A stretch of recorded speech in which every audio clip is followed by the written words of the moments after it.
This is Carl's Mustang, and today we're back on Gran Turismo 7. This time with a very special car I think most people were excited about, which was the Volvo 240. This is the Volvo 240 SE, which is a wagon.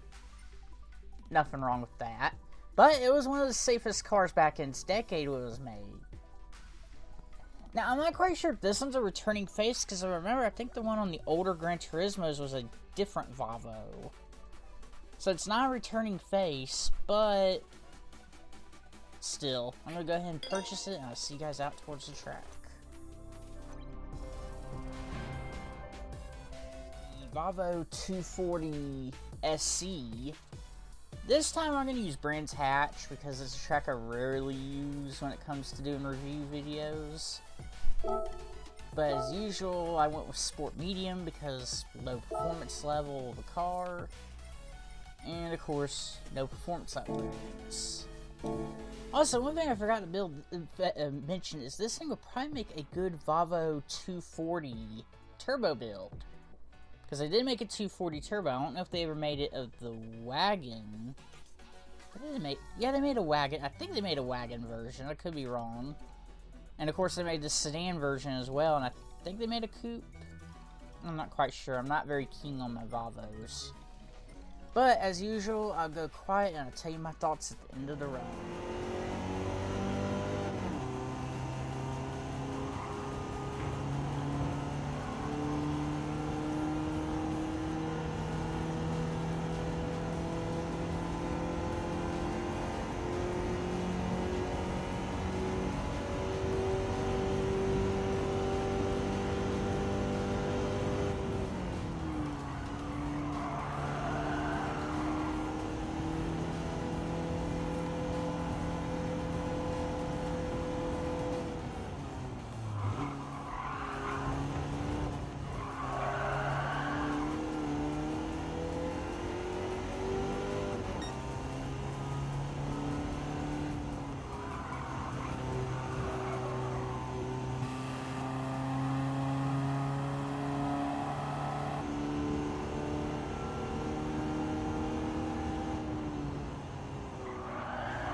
Thoughts on the Volvo 240?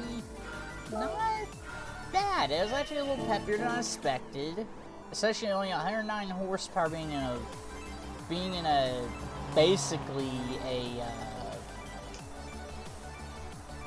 being in a wagon, a station wagon platform.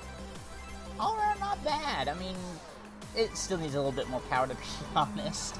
Also, it's a little bit more tail-happy than I expected. Like, I expected with all that towards the back, it would have been heavier, but I guess not, because it'd be kind of like a truck in a lot of ways. So I guess I kind of expected wrong at that point. But all around, not a bad car. I mean, not the most performance-oriented car. Of course, that ain't the whole point of this car. The whole point of this car was to add A to B family car to the game. But of course, you could do some crazy builds with it. Like, they use this thing in the rally. don't know if they used this exact version in Rally, but they used the Volvo 240 in Rally. Of course, as I said, there's a Volvo 240 turbo build. I mean, there's a lot of potential behind this car when it comes to builds, especially if they gave you the right body kits and parts and all that for it. Altogether, not a bad car. I wouldn't say rush and go buy it, but it's definitely one of the more interesting cars you can buy in this game. And it can be used in a pretty good bit of races, most likely. And of course, in the future, it might get a crazy engine swap too, so that's another thing to think about. Altogether, not a bad car. I'll say it's fine if you have the money, or if you just want to add to your collection, but it's not a necessary buy. Not unless they do a one make race within the future as well, so there's that too. I need to think about that also. Altogether, not a bad car, and that's all I really have for today's video, and I'll see you guys later in the next video.